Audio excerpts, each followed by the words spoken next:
Hi guys, in this video I want to talk about the birch tree. We'll look at its medicinal properties, some of its craft applications, the fungi that grows alongside it, and the folklore that people have associated with it. So I hope you find it interesting, and I hope you learn something new, and most importantly, I hope you get the chance to go out and try some of these things for yourself and forge a new relationship with the birch. So first things first, this is a downy birch, Spatula pubescens, and its botanical name is useful in the identification because the pubescens is referring to these tiny small hairs you get on the young twigs, and the hairs are the pubes, the pubescens, and that's unique to downy birch. Silver birch is hairless and it has warts, whilst downy birch doesn't have any warts and it's got the hairs. So downy birch can tolerate peaty soil, watery soil, whilst silver birch needs a bit of drier land. That being said, I can see the two of them here and they are doing fine. They can hybridize as well, which shows they're so closely related. Now birch is a colonizer. It can become established even when the soil is quite bad, and eventually it will improve the top layer, the humus, and then other trees can come in and colonize as well. So I like to think the tree is quite selfless. It does all the groundwork and gets it all nice, and then off it goes after inviting everyone in. So it's good for biodiversity. Now it has lots of medicinal properties as well. A few weeks ago I tapped some of these trees for the sap, and it makes a really cool, refreshing drink. It's quite sweet as well and it's delicious. Wish I made some more, but you can't tap it for the sap anymore, but you can use the leaves and the twigs as well. If you use roughly 2 tablespoons of the leaves per person, steep it for 10 minutes, it becomes a good diuretic and it's very good for the urinary tract. Birch is very high in potassium, and unlike most diuretics where you lose potassium or need to take supplements alongside them, birch you retain your potassium. And dandelion works in the same way, so nature does it very well.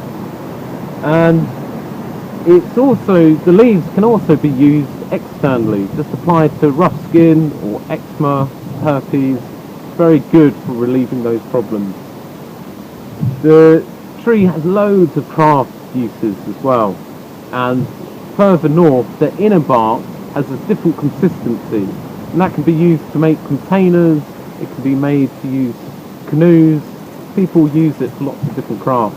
It can also be used for tanning as well. The Sami up in Sampi, northern Scandinavia, they use the tree, the bark, for tanning. Even though the tree itself is quite low in its tanning content, it can be used near the end of the process, and that would change the colour of the hide. Now, I use it for firelighting. The outer bark is really flammable, and I use bits from a dead tree so it doesn't damage the tree, even though it's better from a live tree. And you can buff up the bark and either drop a spark onto it or place an ember onto it, and it will ignite, and then it's really easy to make a fire from that. So it's got lots of good craft applications. Some of the other uses, it has fungi that grows alongside it. It has orange birch bolete, brown birch bolete. Both are high in vitamin D and protein, like most fungi, and they're tasty. Fly agaric, Amanita muscaria, grows alongside it too. And then in the autumn you get these little nuggets, the birch polypore, and these are super medicinal. They're antiviral, they're an immune tonic, they are antiseptic, and you can just chop them up and brew them as a medicinal brew, and it's super nice. It's really, really bitter, but it feels powerful and refreshing. I highly recommend these. There's so many other uses for these that it deserves its own video. Now, further north, in the Midlands and above, you find the horseshoe fungus on the birch, and you can extract the layer just under this top layer and make amadou, the trauma layer, and you boil that in ash and then you stretch it as it dries, and that would catch a spark and smoulder really slowly. So again, it's more uses for firelighting. Now, the birch has loads of folklore associated with it. In Britain, it was custom that people would make birch brooms, and this was to purify. It was an act of purification going into the spring and to drive away the evil spirits. It was also used around Beltane, the ancient Celtic fire festival. It was traditional that the fire was first lit from birch twigs, and then oak would be placed on it as well. The tree itself was also used as a living maypole.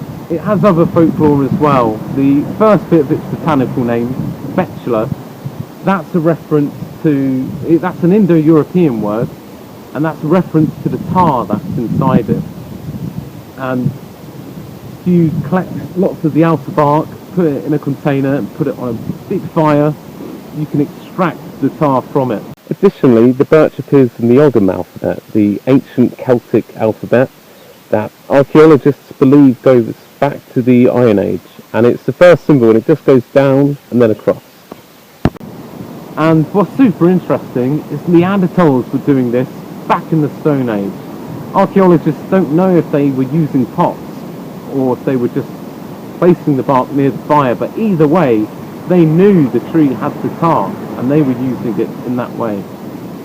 So I hope you found this useful, I hope you found it inspiring, and thanks for watching. Until next time.